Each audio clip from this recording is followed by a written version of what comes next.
વિશ્વ હિન્દુ પરિષદ અને હિન્દુ સમાજના જાગૃત નાગરિક તથા સ્કૂલમાં ભણતા વિદ્યાર્થીના માતાપિતા દ્વારા ગુડ શેફર્ડ ઇંગ્લિશ મીડિયમ સ્કૂલમાં રેડ પાડવામાં આવી. શાળામાંથી બાઇબલોના પુસ્તકો મોટી સંખ્યામાં મળી આવ્યા.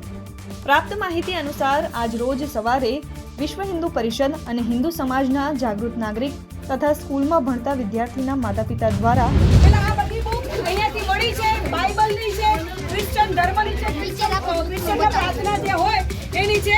આ ટીચર તમે તમારી બુક છે તમે એક્સેપ્ટ કરો છો? હા, અમારી બુક બરાબર. ક્યાંથી મળી? બાઇબલ તો તમને ઘરેથી લાવ્યા છે ને? સરને બી લેવા સામે જઈને બોલવામાં. આ સર બાઇબલ તમે તમારા ઘરેથી લાવો છો, તમને જ્યાંથી આવતી હોય ત્યાંથી એનાથી અમને કોઈ લેવા દેવા નથી. આ તમે અહીંયા લઈ આવો છો. હવે તમે ઉપાડો તો બધી કેટલી છે તમારી? અને ઓફિસમાંથી કેટલી મળી? ઓફિસમાંથી ચાર મળી ભાઈ, 2 4 કાઢી. હવે આ બધી બુક આપણે કબજે કરીએ છીએ હમણાં. આનો જ્યાં સુધી ફેસલો ના આવે ત્યાં સુધી સર તમે અમારા માણસોના હવાલે આપી દો, અમારા બધા ગ્રુપના હવાલે આપી દો. આ અહીંયા આ આપણને બધી આપણે ગ્રુપ ચોપડીઓ અહીંયા રાખે છે, છોકરાઓને આમાંથી શીખવાડે છે. હવે આ 4 વાગે આજે આપણી મીટિંગ છે.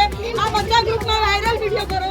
4 વાગે અહીંયા ગુડ શેફર્ડ સ્કૂલમાં બધા વાલીઓની મીટિંગ છે, બધા હિન્દુ ધર્મ પ્રેમીઓની, સનાતનીઓની મીટિંગ છે. અને જો શિક્ષક કોઈ પણ ગેરહાજર રહેશે તો એમને નોકરીમાંથી પણ કાઢવામાં આવશે. કારણ કે આ બધા ટીચરોની અહીંયાની સ્કૂલની મીટિંગ છે. ગુડ શેફર્ડના ટીચરોની મીટિંગ છે. કચ્છ જિલ્લામાં ભચાઉ તાલુકાના આધોઈ ગામે આવેલ ગુડ શેફર્ડ ઇંગ્લિશ મીડિયમ સ્કૂલમાં રેડ પાડવામાં આવી હતી. આ રેડ દરમિયાન શાળામાંથી બાઇબલોના પુસ્તકો મોટી સંખ્યામાં મળી આવ્યા હતા. શાળામાં ભણતા બાળકોને શાળાના આચાર્ય કૃષ્ણાબેન તથા શિક્ષક પન્નુભાઈ દ્વારા બાઇબલ લઈને વિદ્યાર્થીઓને ભણાવે છે એવી માહિતી શાળામાં ભણતા વિદ્યાર્થીઓના માતાપિતાને જાણ કરવામાં આવી હતી. શાળાના શિક્ષકો હિન્દુ ધર્મને નીચો બતાવી અને ખ્રિસ્તી ધર્મ મહાન છે એવું વારંવાર શીખવાડવામાં આવી રહ્યું હતું. નાનપણથી જ શાળામાં ભણતા વિદ્યાર્થીઓને હિન્દુ ધર્મ વિશે ભડકાવવામાં આવી રહ્યા છે અને એમના ઉપર ખ્રિસ્તી ધર્મ જ સાચો છે, બીજો કોઈ ધર્મ નથી એવા પ્રકારનું શિક્ષણ આપવામાં આવી રહ્યું છે. બાઇબલ જ મુખ્ય ગ્રંથ છે, તે સિવાયના બીજા બધા ગ્રંથો નકામા છે એવું પણ શીખવાડવામાં આવી રહ્યું છે. વિદ્યાર્થીઓ દ્વારા હિન્દુ ધર્મને લગતો કોઈ પ્રશ્ન પૂછવામાં આવે છે તો એમને શાળાના શિક્ષકો દ્વારા નાપાસ કરવાની ધમકીઓ આપવામાં આવી રહી હતી.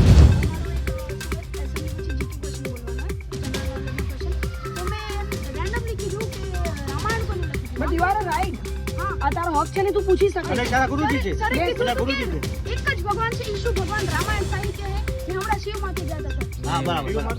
શિવમાંથી શું પછી ધમકાવે અમને ફેલ કરી નાખશું ને. હવે આ બધું જોતા એવું લાગી રહ્યું છે કે ગુજરાતના ગામડાઓની શાળાઓમાં રીતસરનું ધર્માંતરણનું કામ ચાલી રહ્યું હોય એવું લાગી રહ્યું છે. પાછલા કેટલાક સમયથી ગુજરાતના તાપી જિલ્લામાં પણ આ પ્રકારની પ્રવૃત્તિઓ વેગ પકડી રહી છે.